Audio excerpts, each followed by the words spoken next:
with Kevin. And so we're going to open up with Brendan Gulick from Buckeyes Now on Sports Illustrated. If Brendan is here. Yep, I'm here, Jerry. Okay, good. We'll open up with Brendan, followed by Dave Biddle. Brendan, go ahead. Coach, thanks for spending a little time with us here this afternoon. Sure I want to ask you in particular about Justin Fields' growth and where you think that he's taken the biggest step forward this offseason. I know a lot's been made about what he's done off the field, but when you get a chance to actually work with him physically, where is he most improved? Well, again, a lot of the work we've done till recently has been, maybe not against the defense because we're trying to stay separate, as far as going against live people. So, but I know Ryan and Coach Dennis have worked hard with him just to continue to enhance and clean his fundamentals, knowledge of the game. We've done a tremendous amount of work with blitzes and trying to understand where the issues are so that he knows where his answers are when there's a route that needs to be broken off, or he needs to alert the route to be broken off, or he needs to change the protection. I think probably where he's grown the most is a year ago he came in as the quarterback, but as a new guy, I don't think he tried to force being a little bit more of a leader. Now that he's had a great year and he has some great leadership skills, I just think he's doing a really good job of being a little bit more of what you think that quarterback's going to be as a strong leader. So he's had a great all season, and it's been a weird all season, but it's been great. I apologize. I'm looking at the speaker here like I'm talking to you. See that? No problem. Thank you. It's a great speaker too. It's got like Bose sound or something. It's very nice. All right, next up is Dave Biddle from 24/7 Sports and Jared Smalley on deck. Dave, you're up. Thanks, Mike. Hi, Kevin. Thanks for doing this. I know Coach Day calls the offensive plays, but I also know you're heavily involved with everything the offense does. Can you kind of explain your role and just how much say you have in the design of the offense and the actual play calling on game day? Yeah, I mean, it's a lot of group stuff in general, meaning, so much of what we do goes during the week or in the off season where the whole group's there.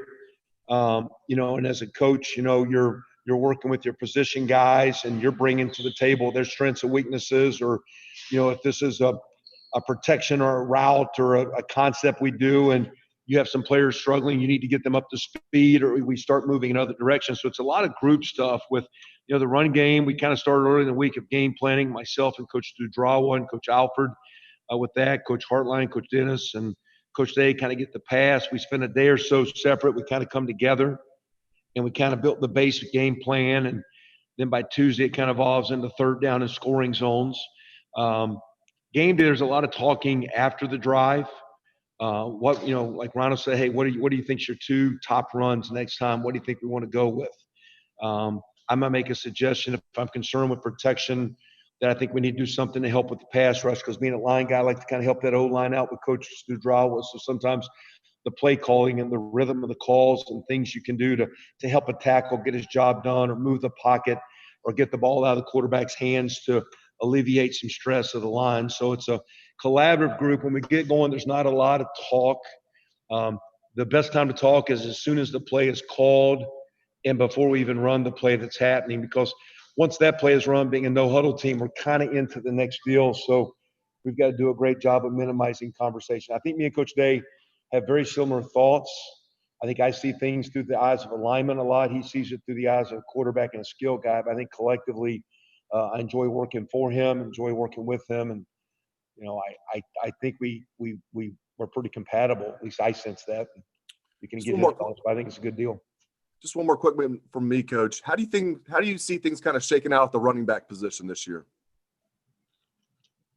I think every year you got to have more than one. It's even getting to the point in the college game with their tempo, you need to maybe have more than two. You need to have three. So right now, Master has came off his injury and looks like he has a chance, especially with the season being delayed. He's doing everything and looks really good. Trey has came in. He's very smart, looks very good, catches it well, understands well. I haven't seen him, with pads and in the hard practice environment or the game environment. You feel comfortable there. And, Crowley's still a little bit, Marcus still a little bit out there with his injury, not quite full speed. So from there, it's kind of been falling on steel chambers. We've moved Xavier Xavier Johnson in there's done a nice job for us as kind of a hybrid guy. You got DeMario McCall. Those are two kind of hybrid receiver running backs. So we got 5 guys that are getting a lot of work. The bulk of it's being split between Master and Trey with the ones, and then Steele and the other guys are managing our second team right now. Thank you, Kevin. I think it'll be a 50-50 ballpark as we start. Thank you, Kevin. Next up, Jared Smalley with WCMH Channel 4 and Tim May on deck. Jared? Hey, Kevin, I wanted to ask you about, I think it's next Wednesday, you have an opportunity to actually play some real football in terms of blocking and tackling and making the contact you want to make. Can you run me through that feeling you've had to deal with the last couple of weeks here of not being able to play at the speed or at the intensity you want to play in order to prepare for a season, and how you intend to do it when you are actually allowed to go full speed in that regard? Well, we've talked a little, although not excessive on that, so I don't want to lead. Here's exactly what's going on because it'll be interesting. It's kind of always a day-to-day thing. I think, first of all, I think Coach Day, with our coaches and with team meetings and with the whole staff, has done a great job of trying to teach our guys. We are practicing really great without pads. We're staying on our feet.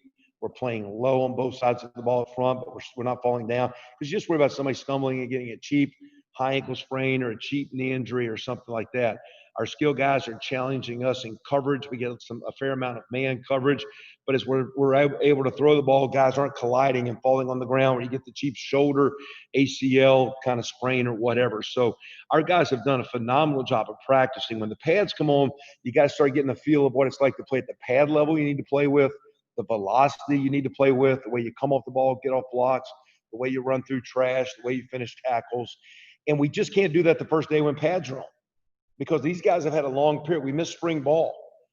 So it ain't like, all of a sudden now we got games in 4 weeks, the first day of pads, just go out and for 2 hours hit. We're going to have to be very, very smart in how we build that volume up, because that's where, most of the concussions happen early in preseason practice. So I think we're very smart enough with the medical staff we have and Coach Day's background that we'll be slow to go and build as we go. And I think we'll probably get as much contact and work in the second week of our start as we will the first week.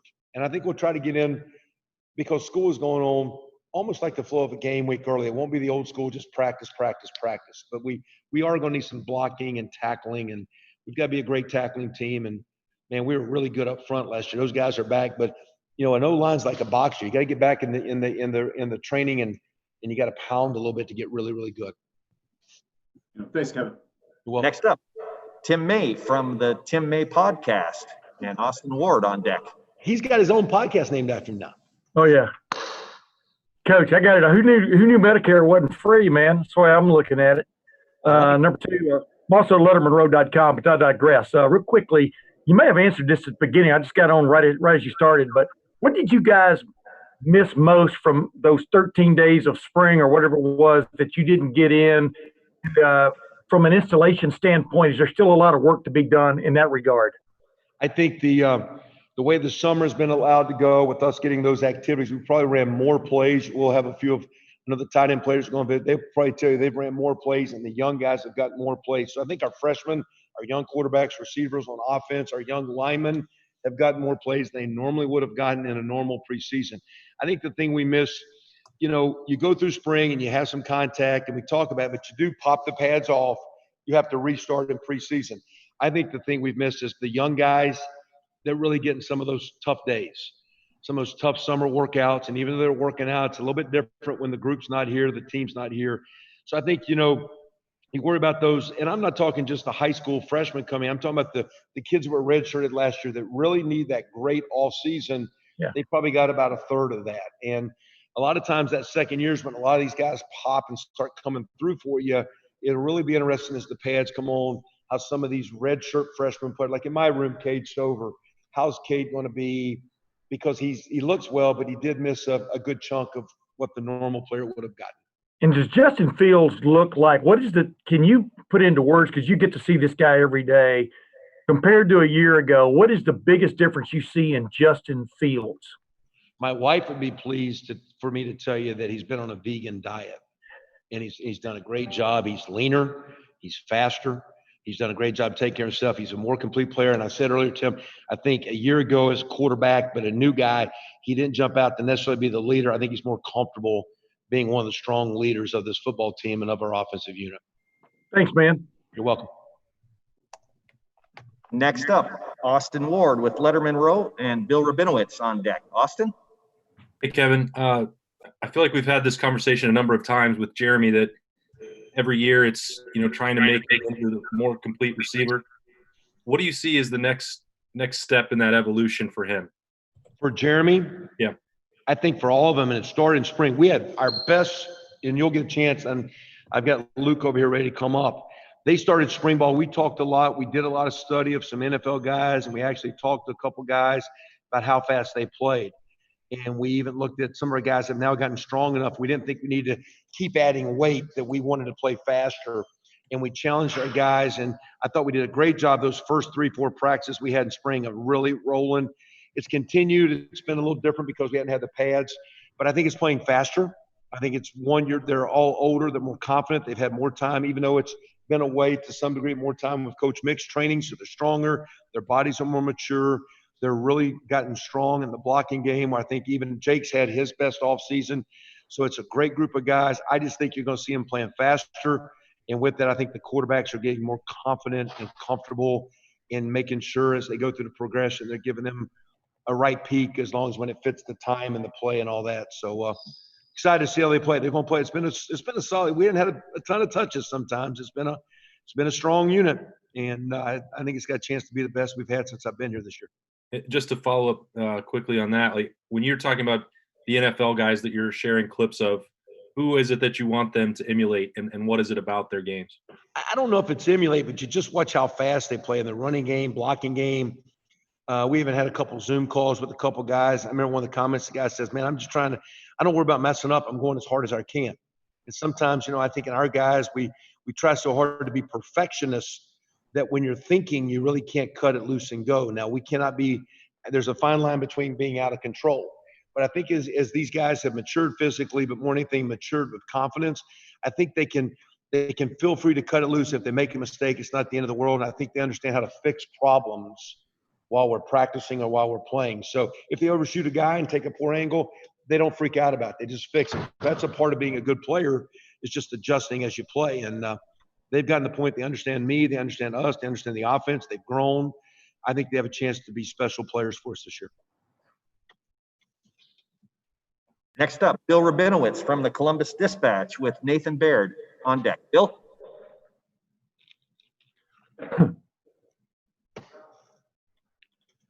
Bill, you're not coming through. It's our first Zoom technical difficulties here. Try again there, Bill. No. I see him. Yeah, he just moved, and now he's back on. Yeah. Hey, Bill, go ahead and type your question, and we'll get to it. And I'm going to move on right now to Nathan Baird with Cleveland.com. Hey, Kevin, you mentioned the 50-50 split with Master and Trey. I assume that goes potentially beyond just having two healthy backs for the offense. Like as someone who's coordinating the offense, what does that give you as far as maybe their complementary skills, or how does that open things up for what you and Ryan want to do with an offense? Well, again, we don't have enough with Trey yet to say, okay, it's this or that. We're still bringing Steele and the young guys along. And when I say I would anticipate Coach Alford getting to where three guys are playing. I think when we practice right now, my players can tell you with the amount of plays we get in the tempo, we go, it's kind of nice to have two guys or three guys per group, because as practice goes, you can complement each other so that you can practice well. So it's one thing to say complement each other. Hey, this guy's a good pass blocker. This guy's a good inside runner. This guy's a good outside runner. This guy's a good route runner. In reality, you want them to be pretty good at all things. You don't want to always put a guy in and never throw him a ball. So we'll keep enhancing and develop them where they're very balanced. I think the best thing about having the depth we have at that position, the depth we have in the receiver position, the depth we have at tight end position, is as we practice, there's competition, but as we practice, they can give each other the breaks in practice. So when they practice, it is fast, it is full speed, it is game speed. That gives the quarterbacks great timing. It gives the offense a lot of confidence. And I think that's the best part about that split of stuff. It's not necessarily game reps or what the offense is going to do, because I think they allow us to pass block, run block, inside. I mean, I think we're going to run the offense of all those guys. I don't think it changes a great deal. But the best thing is it allows us to practice at an unbelievably high level at skill play with skill players. Just real quick, why is a leaner Justin Fields a good thing after this vegan diet? Well, my wife's a vegan, so I thought I'd just throw it out there and for all the veganistic people out there that are – is veganistic a word, Luke? I don't think it's a word. It is now. Okay. No, I mean, I just – here's a kid that wanted to become a great player, and part of that he knew was taking care of his body. And I think we got a lot of guys that are like that. We, Coach Mick, and that we put a phenomenal amount of resources in here into what's provided for our guys. And it's one thing to have training table, a lot of food, but it's the type of food. It's teaching guys how to eat. He made a commitment because he wanted to be a little bit leaner, wanted to take care of himself even better, wanted to be faster. He just made a commitment to a style of diet. Not that that's the perfect diet. It was the one he wanted. And what's neat is that our nutrition people here were also able to complement where every day, even within our – we might have steaks and chicken or whatever going on in the meal. He has a meal set for him that we're able to provide, which I think is pretty cool. And we have a couple kids that are actually doing that. It's the style that they want to eat. I think that's awesome. But I think he just needs to be leaner, take care of himself, and be stronger and faster. And he looks that way. He's a stronger, faster player. Thanks. Hey, Bill, go ahead. You want to try again? See if your mute is off. Yeah, no, it's not. It's not working. I'll go ahead and ask you Bill's question. You mentioned on the radio show yesterday about OSU having the most overall individual talent you can remember. Is that since you've been at Ohio State or anywhere you've been in your career? And then also, could you elaborate on the challenge of getting that individual talent meshed in the midst of limitations caused by the pandemic? Yeah, it's a great question. Individually, there was a couple of those teams in my time at Oklahoma that were extremely high talented teams, and these guys prior to playing. But to me, as a team and as a player, it's at the end of the season when you look back, you can say you're that kind of team, and that's where I think collectively it all comes in. We got to do a great job because of all the skilled guys of finding guys. It's one thing, I said this yesterday, we had a lot of guys opt in. The key is guys need to make sure we keep buying in, because I think to keep buying into what it takes to play as a group. That offensive line pounding it up front, and those backs getting the yards, but they're getting yards because we showed a great clip yesterday of a receiver coming off full speed, looking like a route, and here comes one of our fast running backs right behind him on a running play. Then we showed a clip of a guy on a perimeter pass where a wide receiver had to make a critical block. Then all of a sudden we take a great shot, and Garrett Wilson makes a tremendous catch on a deep ball that everyone would see, but nobody saw the tight end tackle and the tailback do a great job of picking up a twist and a blitz. And so we're trying to convince the guys, again, as you keep saying, if we can play as a group, collectively, you can always get more than you will individually. Now that's hard. It's easier said than done, especially in this day and age with all the dynamics and social media and players getting pulled with families and friends and give me my touches. But if we can keep our egos in check, continue to buy into the brotherhood of what we've got, I think we have a chance to be another very, very, very strong football team. It all starts with those guys up front, and that skill is very, very strong. There's some young receivers that haven't shown a lot yet, but when they get a chance, it's going to be a great receiving core. Those backs come through. I think the tight ends are very, very undervalued by a lot of people. It's a great group. It's a tremendous, talented football team. Great. Folks, this is going to need to be the last question for Coach Wilson. No, I got you one more, Kevin.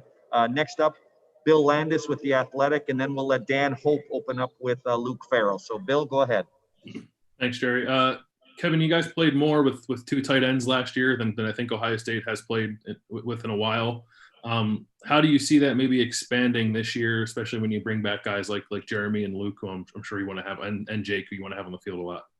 Yeah, the tough deal is with the receiving core, the way Jameson's come on, and some of the young freshmen like Jackson and Julian and G and those guys, we're taking out a really good player. So I think it just gets in the flow of the game. I think these tight ends can flex out if we need to. They're very, very strong. Jeremy and Luke and Jake have all gotten where they're so fundamentally stout and strong. They're quality in the line of scrimmage, so they can do a nice job blocking for us.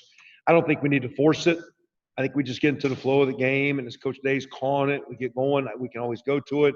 We can flex those. If we can flex them out, we can go big. And if we put those receivers out there, it's about as collectively fast and athletic a group of receivers I've ever been around. So as a tight end coach, I like those tight ends playing, and I don't like it when those fast guys come off. So maybe if we can sneak a Canadian game in and get a couple 12 guys, it'd be okay too, because we could probably play that way. But they're run blockers, they're passing. I guess the trick too, what we're saying, though, we got to make sure that as we keeping everybody happy, we just don't get too much offense. And as coaches, that we get so smart for ourselves, and that's one of the things. The pandemic, you got a lot of time to sit around, maybe think too much, and start out thinking yourself. And so we got to find a way to keep it where these talented group of guys can cut it loose and fly around and do a great job for Buckeye Nation. And when you bring in a new back like Trey from another program, do you look at what they did at the place where he came from at all, and try to find some schemes that he might be comfortable in and add them to your run scheme at all, or you just kind of work them into what you guys have always done? I think you're always looking at other people, and we've always studied the Oklahoma offense for years, and so we always have kind of seen things they do. A lot of their running game's kind of similar. But if you did, we haven't had a bunch of transfers, but when you do see a kid that comes in that has a unique skill set, you try to play to it. We just got to make sure, Bill, we don't, like I said before, when we have some talent, we just got to make sure we don't try to force it. When you try to make everybody happy, you can't. We just got to keep everyone buying into the brotherhood, playing together, and doing a great job for representing the Buckeye Nation on Saturdays this fall. And so we didn't really, we do a lot of things similar to Oklahoma, not exactly. You want to know if we're on the tackle, the counter, the tackle play? Is that what it is with both of them pulling? Yeah, I didn't want to mention it specifically, but that is what. You want me to call Bill? We actually run that play. We just have so many plays we don't get to it. But I'll call Coach Beatonbow and tell him you talked about that. Okay. I appreciate it. Thanks. See you guys. Coach, thank you. You guys take care. God bless you. See you, man. Coach. Ladies, see y'all. Thank you so much for your time. Thanks, Coach. All right, we're gonna open up. Luke Farrell is gonna join the call here now, and we're gonna open up with questions from Dan Hope from 11 Warriors, Tony Girdman on deck. Dan, Luke is here, so go ahead. Hey, Luke, for you, obviously being a guy who's a fifth-year senior and could have a chance to go to the NFL after this season, just what were the emotions of this past couple months like, with not knowing whether you'd get to play this fall and then finally getting that opportunity? It was frustrating, for a lot of it. And, just the ups and downs were really hard at times, but, just kind of leaned on our guys, and in the unit, in the offense, and obviously we got a good outcome out of it. But yeah, it was a little stressful there for a while. For a guy like you who's going into, what could be your final season here at Ohio State, like what's it like kind of having this shortened season and not having fans at home? How do you kind of adapt to that? We're going to have to bring our own energy. I was just talking to Coach Mick about it the other day. The fans bring so much when you're at home, and you can kind of get on a rally and get them going, and it brings the energy up. So we're going to have to create that on the sideline a little bit. So, it's definitely unique. Obviously, it's unique for everybody. In every situation right now, nothing is normal. So, we just got to play with our strengths and use them to make up for that stuff. Thanks, Luke. Next up, Tony Girdman with Buckeye Scoop and Patrick Murphy on deck. Tony? Luke, tight ends and receivers and all of those guys doing a lot of 7-on-7s, but that's you do more than that as a tight end. So how do you work on your physicality in this time without pads to make sure you guys don't lose that as well as tight ends? Don't got to worry about that. Coach Wilson's got it taken care of. We do it every day, individual drill, with whether it's with, we have shoulder pads on or we just got the little shield. We're working on pad level, base, feet, hands, power every day. So it's not something that we can really let slip, because it's just like muscle memory and just constant, the thousands of reps we've gotten at it. Kevin Wilson talked about the increasing the pace of play and practice. How will that help you during the season? What will that become on the field then for you guys? Just how we've been doing in practice, just being able to, kind of move the ball a little bit, get like game-like situations, just get back into the swing of it.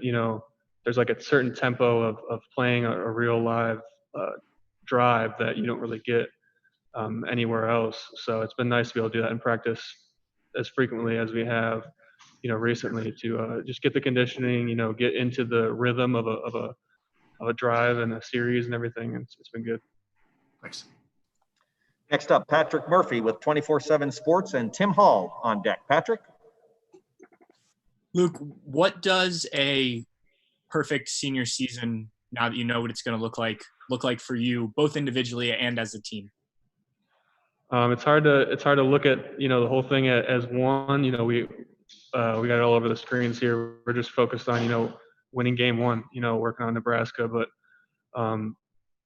obviously, being at Ohio State, we have high expectations every year. And I think we can, as an offense, be one of, the most prolific offenses we've seen around here, if not in like college football. So we have high expectations for the offense and for the team. And then I just know with those expectations, my individual stuff will come. I don't have to really necessarily worry about that.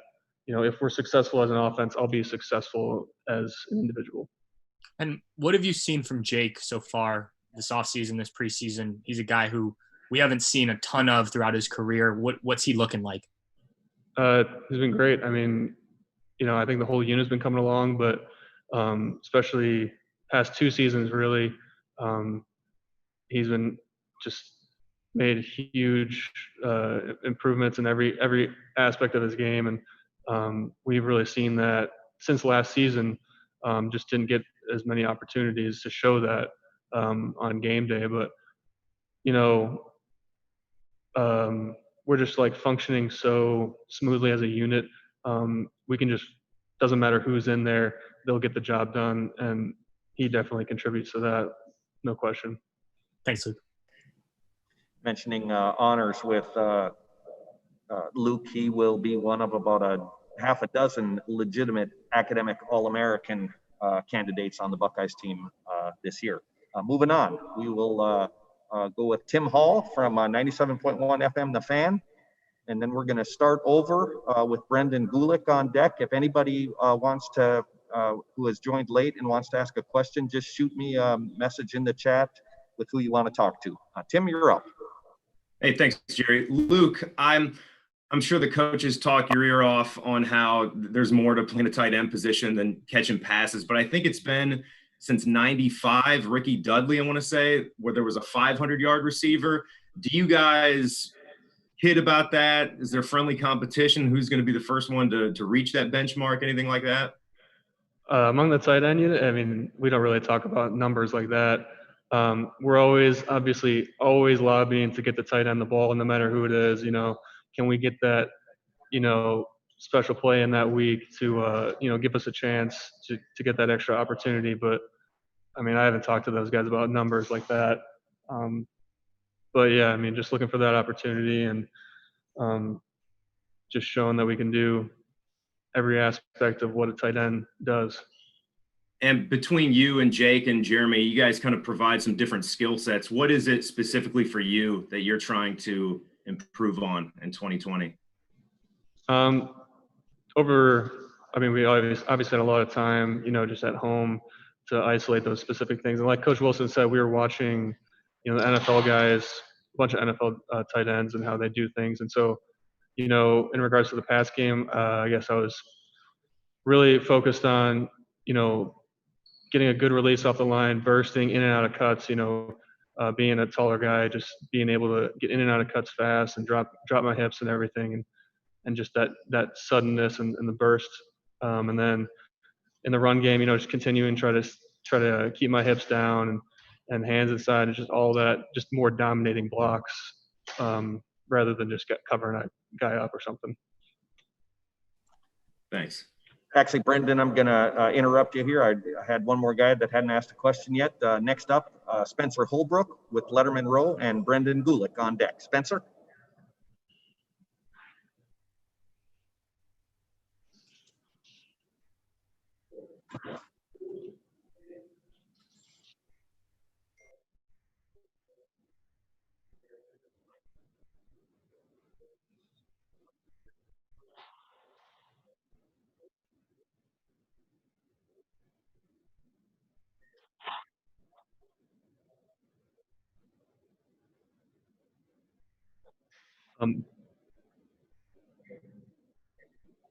Definitely physically. Obviously, he's doing anything and everything he can to get better. But something else that Coach Wilson mentioned that I think I've noticed the most is just the leadership aspects. Obviously, he was a new guy coming in last year, but he's made like huge strides in being an outspoken leader of our offense and our team. And I think that has just rallied everybody around him even more than when he was producing on the field. What he's doing off the field is incredible. So I think that's just brought up everybody around him.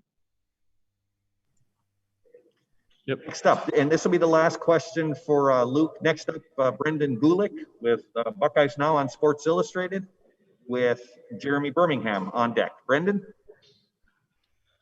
Hey, Luke, I want to ask you kind of a personal question. I'm really interested to know when you realized you fell in love with football and when you also realized, I think I could be really good at this game and could play at a high level, both collegiately and potentially at the professional level. I pretty much fell in love with it, I think, right when I started playing, maybe even before, because, I always wanted to play because, I have an older brother that played, and I was always asking because we always played. We played soccer in elementary school. So third grade, I switched over, and I think right away, like I played, I think, fullback and defensive end. And it was just, they told me on defense, go to the ball. And I was like, awesome. Like, that's all I wanted to do. So it was just so much fun. And that pretty much carried on with whatever position I was playing. I played running back. I played center in middle school. I receiver, and then finally switched to tight end, I think like sophomore year of high school. And I think when I realized I could be really good was not really until maybe I got a phone call through my head coach in high school from Coach Meyer, and just actually being on the phone with him was like, oh, okay, this is real. Like, I can actually do something with this. So that was, pretty big for me, just to say like, hey, you can maybe take this somewhere. And as a quick follow-up to that, how have you let that love of the game grow and drive you to try and be better and push your own limits? It's just anything we do here, just learning how to become better is more fun than learning to do almost anything else. As I got here into the more like football IQ stuff, it just was so interesting to me how you can elevate your game like mentally, which you don't really do a ton before that. So just every aspect of the game has been, exciting to get better at. Luke, thank you very much for your time. Folks, we're going to bring in Jake Hausman now at this time. Get him Take it easy. Seated in. Thanks so much, Luke. No problem. Once we get Jake in the seat here, we're going to open up with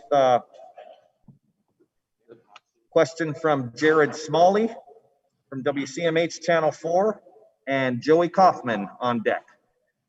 Jared, you're up. Thanks, sir. A question on, tight ends are always, Tim May, who's on this call, always has a saying, tight ends in the college game are always open. How do you all view your role in the passing game? Obviously, your critical role is to block and dominate and help the run game be what it is at Ohio State. How much confidence do you feel that your group, with the depth and opportunities you have there and experience, can factor into the passing game at an even higher level than you have before? Yeah, we're all big guys, and we past year or so have been really working on just refining our route running, working on leverage, just little techniques to getting open.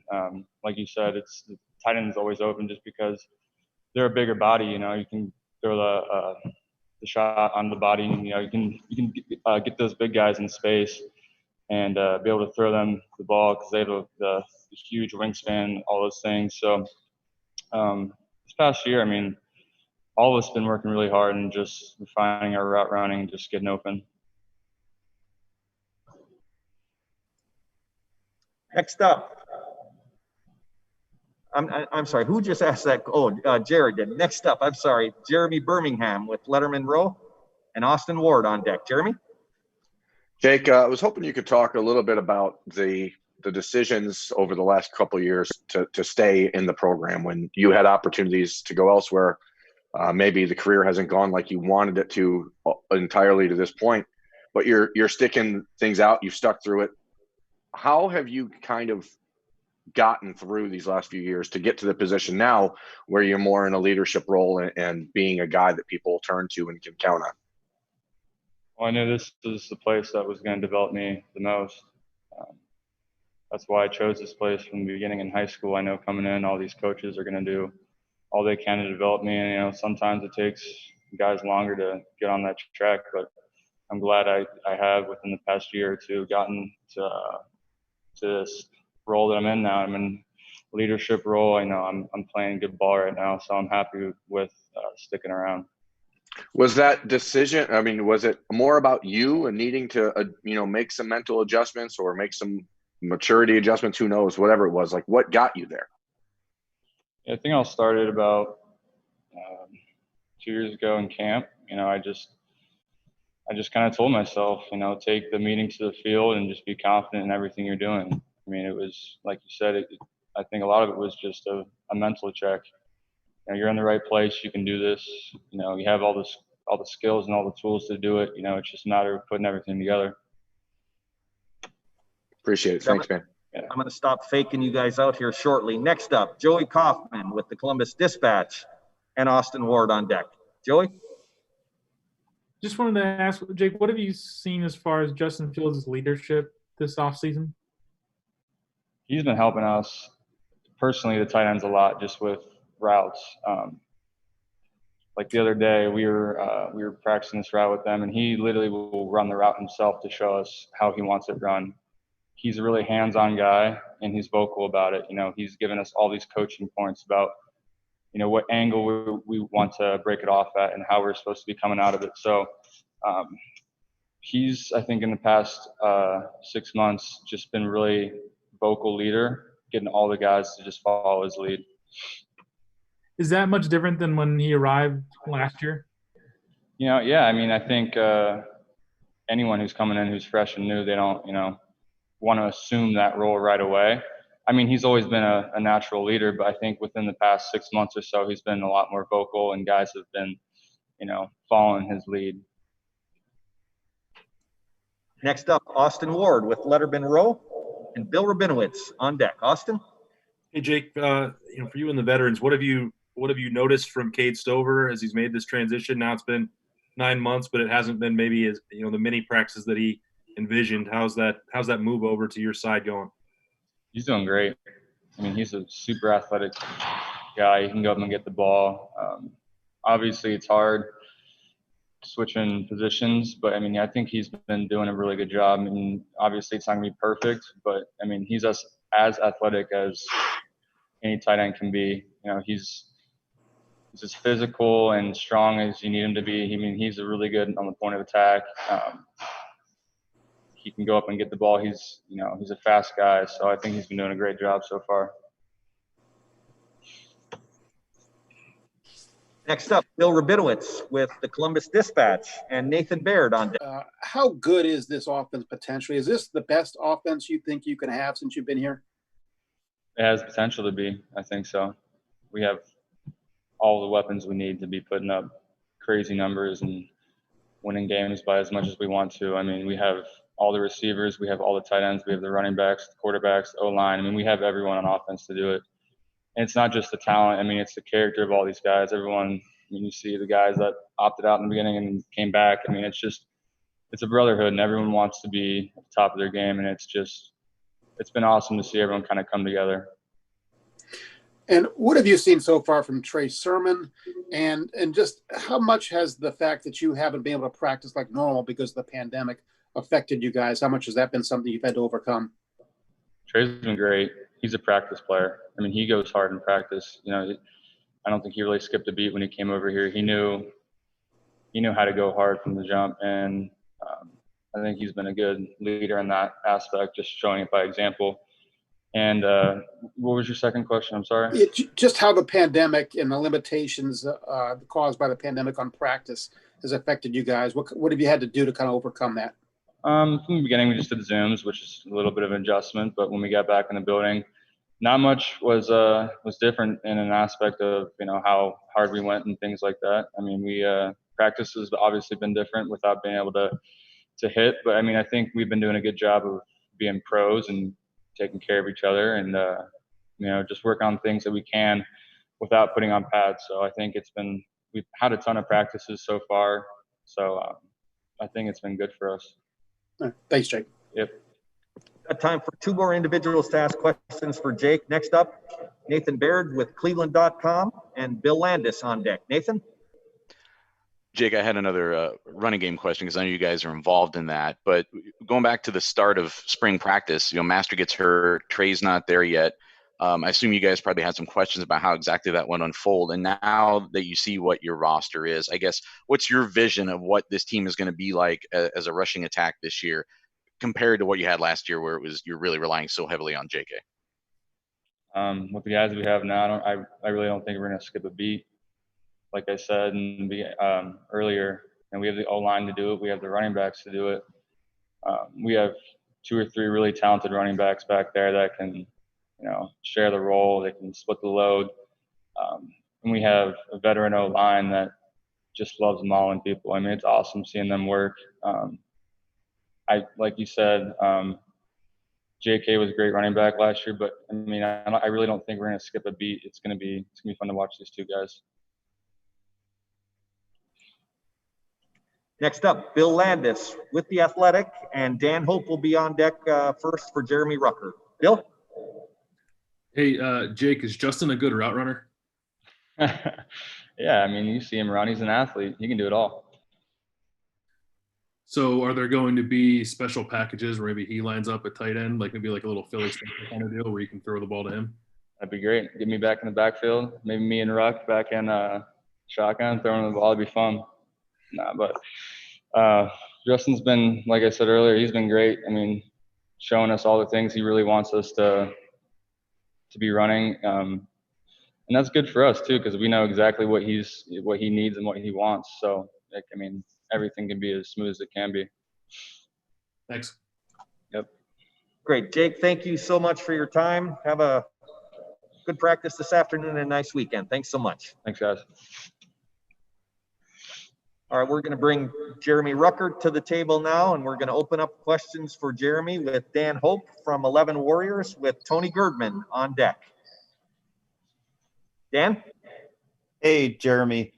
You were a guy who was pretty vocal, throughout the offseason about your desire to play this year. So just what was it like, going through those last few months with, initially not being allowed to play and then ultimately getting this opportunity to play? I'm sure everybody said it once we came in that day, August 12th. It's pretty heartbreaking, just all the work we put in this whole time, going home, doing all the workouts at home and staying on track as a team. And then just to be told that you don't get the chance to go out there and play was heartbreaking. But we didn't skip a beat. We got back to work. We kept working.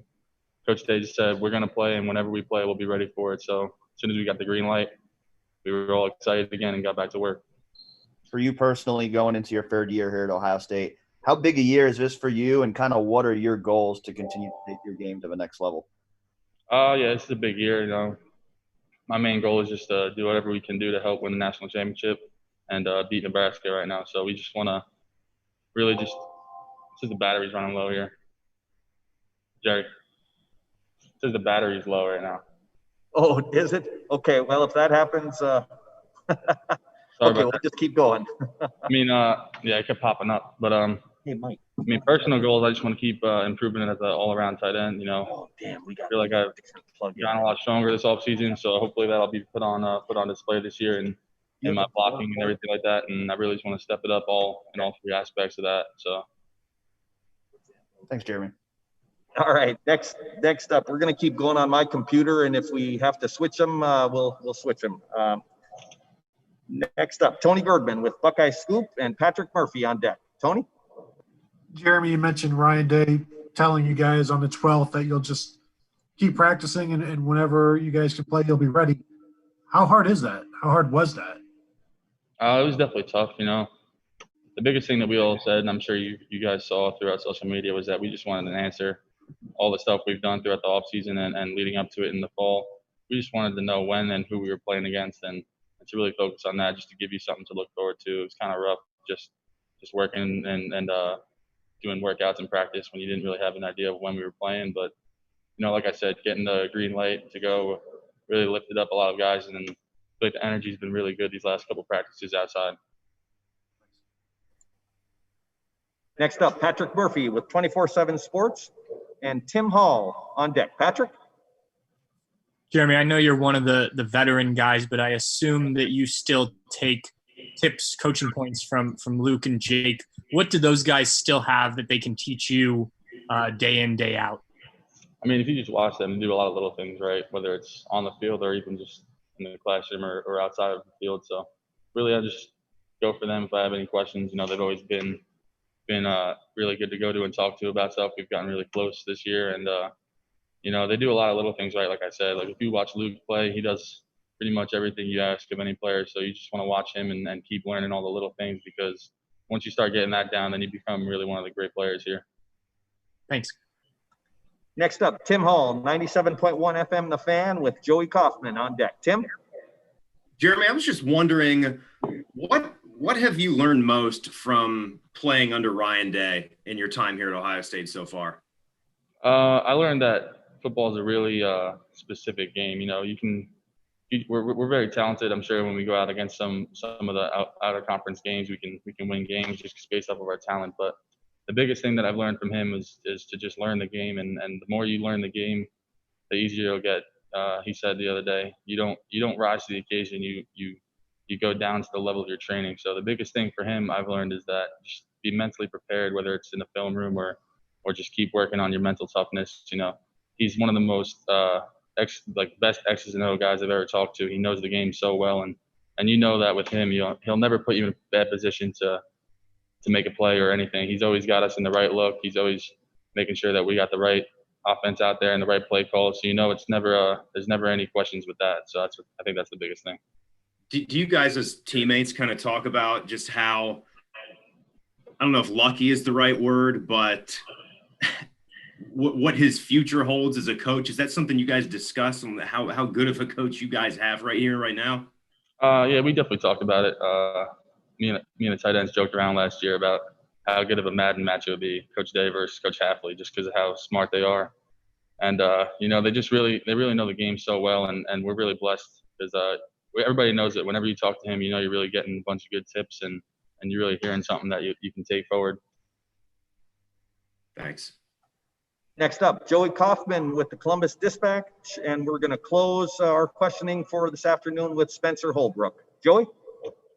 Jeremy, during the last session, Jake was mentioning that, talking about the running game a little bit, and he didn't think you guys would miss a beat going from JK to Master and Trey the way they've performed, I guess, in some of the preseason practices. Now being able to kind of work out with both of those two, what have you seen from them?